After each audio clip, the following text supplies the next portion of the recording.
नमस्कार and welcome you world affairs. मैं हूं प्रशांत धवन। नाउ रिसेंटली एक मेजर डेवलपमेंट हुई है जिसके बारे में बहुत से आर्टिकल्स पब्लिश हुए हैं, चाहे वर्ल्ड मीडिया हो, इंडियन मीडिया हो, हर जगह आप देखोगे लिखा हुआ है कि इंडिया ने जापान को बीट कर दिया है to become the third largest auto market globally. और इसके बारे में हमारे कई मिनिस्टर्स ने ट्वीट भी की है कि एक फैबुलस न्यूज आई है। अगेन देखो, इस न्यूज की ग्रेविटी ना कई लोग समझ नहीं पाएंगे कि ठीक है, हमने जापान को बीट करके आज के समय ऑटो मार्केट में तीसरा स्थान हासिल कर लिया। मतलब कि नंबर 1 पे चाइना, जी हाँ, चाइना यूएसए को बीट कर चुका है ऑटो मार्केट में। There is no competition in front of China.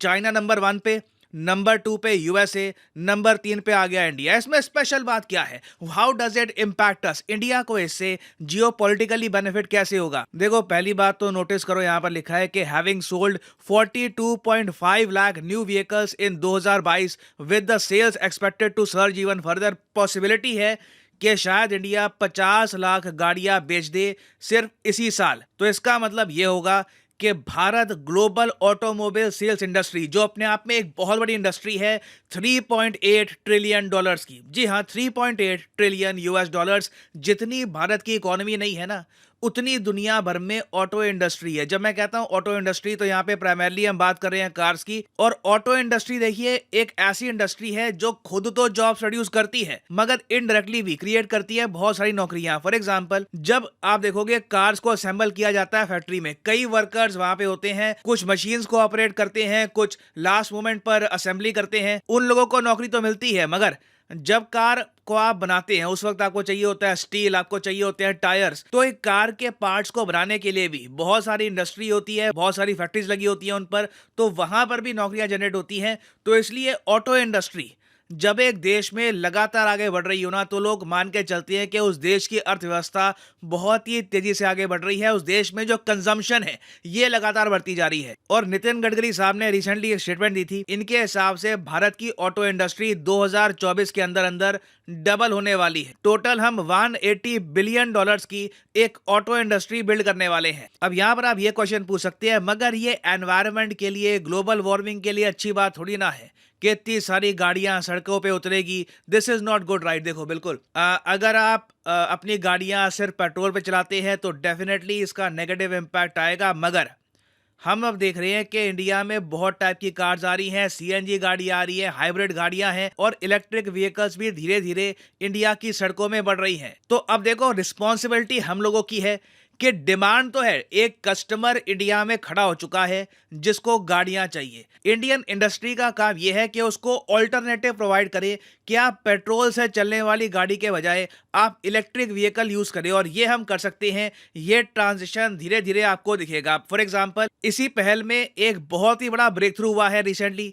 India ने 2 लिथियम माइंस खोज निकाली है अर्जेंटीना देश में। यहाँ पे अगर आप देखोगे, ये हमारा प्यारा भारत हो गया और यहाँ पे है अर्जेंटीना देश। अर्जेंटीना देश रिसेंटली न्यूज में था क्योंकि कतर में जो फीफा वर्ल्ड कप हुआ है वो भी जीता है अर्जेंटीना ने। लियोनेल मेसी भी खेलते हैं अर्जेंटीना के लिए। और यहाँ पर आप देख पाओगे जो 3 देश हैं, बोलीविया, चिले, अर्जेंटीना, यहाँ पर बनता है लिथियम ट्रायंगल। बताया जाता है कि दुनिया में सबसे ज्यादा लिथियम के डिपॉजिट यहीं पर हैं।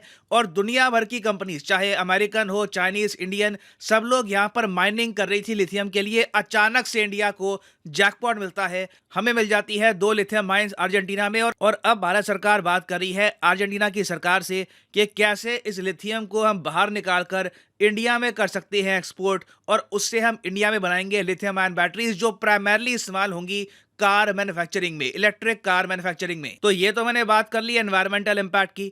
अब एक बार डिस्कस करते हैं कि जब हमारी एक बहुत बड़ी ऑटो मार्केट डेवलप हो गई तो इससे भारत को जियोपॉलिटिकली क्या एडवांटेज मिलता है। देखो, आज के समय हम फ्री ट्रेड एग्रीमेंट नेगोशिएट कर रहे हैं बहुत सारे देशों के साथ, बहुत सारे यूनियंस के साथ भी। फॉर एग्जांपल, बात चल रही है कि इंडिया बहुत ही जल्द यूरोपियन यूनियन के साथ साइन कर लेगा एफटीए। यूके के साथ अलग से बात चल रही है कि इंडिया यूके का फ्री ट्रेड एग्रीमेंट हम साइन करेंगे। कई देश हैं जिनके साथ हम एफटीए पहले साइन कर चुके हैं, उसको हम फिर से रीनेगोशिएट करना चाहते हैं। For example, Japan, south Korea के साथ जो हमारा एफटीए है। फिर ये भी बात चल रही है कि यूएसए के साथ भी इंडिया एक ट्रेड एग्रीमेंट कर सकता है साइन। तो आप इमेजिन करिए कि जब इंडिया की टीम बैठेगी नेगोशिएट करने के लिए एक फ्री ट्रेड एग्रीमेंट के बारे में, तब इंडिया के पास लेवरेज होगी। इंडिया कॉन्फिडेंटली कह सकता है कि देखो हम आपको देंगे एक्सेस दुनिया के तीसरे सबसे बड़े कार मार्केट का, उसके बदले में आप हमको क्या दे रहे हो। तो पॉसिबिलिटी है कि आने वाले फ्री ट्रेड एग्रीमेंट में बहुत सारे कंसेशंस इंडिया को मिले, क्योंकि हर देश चाहेगा कि उनकी कंपनियों को एक्सेस मिले इंडियन मार्केट का। फिर एक ऑब्वियस बात यहाँ पर यह भी है कि जो इंडियन ब्रांड है, टाटा हो गया, महिंद्रा है, इनको भी ग्रो करने की एक बहुत बड़ी अपॉर्चुनिटी मिलती है, क्योंकि इंडिया का ऑटो सेक्टर आप अगर देखोगे तो आज भी बहुत ही ज़्यादा प्रोटेक्टेड है। बाहर से जो गाड़ियां इंपोर्ट होती है इंडिया में, उन पे हम लगाते हैं बहुत सारा टैरिफ। तो जो इंडियन कंपनियां हैं, उनको एक बड़ा एडवांटेज ये मिलता है कि वो इंडियन मार्केट से ही ग्रो कर सकती हैं, पैसा कमा सकती हैं, फिर उस पैसे का इस्तेमाल कर सकती हैं रिसर्च एंड डेवलपमेंट में, और फिर Africa, Latin America, even Europe, बाहर के देशों में हम लोग कर सकते हैं कार्स एक्सपोर्ट। और फाइनली जैसे मैंने आपको बताया कि इंडिया में जैसे जैसे कार मैन्युफैक्चरिंग और बढ़ेगी, आप देखोगे जॉब्स भी लगातार बढ़ती रहेंगी। और फिर एक बहुत ही बड़ा एस्पेक्ट ये भी है कि जो हाल ही में डेवलपमेंट हुई है ना, इससे हमको संकेत ये मिलते हैं कि जापान की इकोनॉमी बहुत कमजोर है। ये इकोनॉमी बहुत ही जल्द नेगेटिव ग्रोथ रेट के साथ क्रैश करना स्टार्ट कर देगी। इंडिया के सामने भी टारगेट क्या है? देखो, चाइना को नॉमिनल जीडीपी में बीट कर पाना काफी मुश्किल होगा। हमारा टारगेट है अभी थर्ड पोजीशन, जर्मनी और जापान को हराना है हमको। जर्मनी को हम मान के चल रहे हैं कि आराम से हम 2025-26 के आसपास हरा देंगे। India will become the fourth largest economy in the world. Nominal GDP की मैं बात कर रहा हूं। जर्मनी को हम रिप्लेस कर देंगे, मगर जापान को रिप्लेस करने में लोग कह रहे थे कि कुछ प्रॉब्लम आएगी, बट अब हमको ये पता लग गया है कि जापान की इकोनॉमी जो है ना, ये लगातार श्रिंक कर रही है कोविड की वजह से। उसके अलावा जो यहाँ पर पॉपुलेशन क्राइसिस है, लोग शादी नहीं कर रहे, आबादी आगे नहीं बढ़ रही, फर्टिलिटी रेट क्रैश कर रहा है, उसकी वजह से जो कंजम्पशन है वो भी कम हो रही है। जापान बेसिकली जो चल रहा है ना आज के समय, ये अपने गिनती के जो इनके बड़े शहर हैं, टोक्यो, कियोटो वगैरह, उनकी वजह से चल रहा है। हाल ही में जापान की सरकार ने यह भी अनाउंस किया कि ये अपने ही नागरिकों को 1 मिलियन येन, मतलब कि आप कह लो 6 से 7 लाख रुपए देंगे सिर्फ टोक्यो छोड़ने के, कि टोक्यो से बाहर निकलो और भी बहुत सारे हमारे शहर हैं उधर बसो, इकोनॉमी को वहां पे जंप स्टार्ट करो। उसके लिए जापान मिलियन येन देने को तैयार हो गया। और अभी रिसेंटली भी आप अगर देखो तो ऑटोमोबाइल इंडस्ट्री में जापान ने जो अपना तीसरा रैंक खो दिया इंडिया को, उसमें देखिए हमारी ग्रोथ तो जिम्मेदार है, मगर जापान की भी ना नेगेटिव ग्रोथ चल रही है, जापान भी नीचे गिर रहा है। तो ये सब क्लियर इंडिकेशन है कि कोई बड़ी बात नहीं है, कि जो अभी के लिए प्रोजेक्शन है कि इंडिया जापान को बीट करेगा 2029-2030 के आसपास, हो सकता है कि इंडिया उससे काफी पहले जापान को बीट करके दुनिया की तीसरी सबसे बड़ी इकोनॉमी बन जाए। It is a great news for India. और फाइनली यहाँ पर मैं ये भी ऐड कर दूं कि आज रात 12 बजे अनअकैडमी की सबसे बड़ी सेल हो जाएगी खत्म। तो बेस्ट टाइम है आपके लिए परचेज करने का Unacademy course for a massive 23% discount. Comment section में जाओ, फॉर एग्जांपल आप प्रिपेयर कर रहे हैं यूपीएससी के लिए, इस लिंक पर करो क्लिक और यहाँ पे आप परचेज कर पाओगे यूपीएससी का कॉम्बो पैकेज, जिसके अंदर आप प्रीलिम्स, मेंस, ऑप्शनल तीनों की ही तैयारी कर सकते हैं सिंगल परचेज में।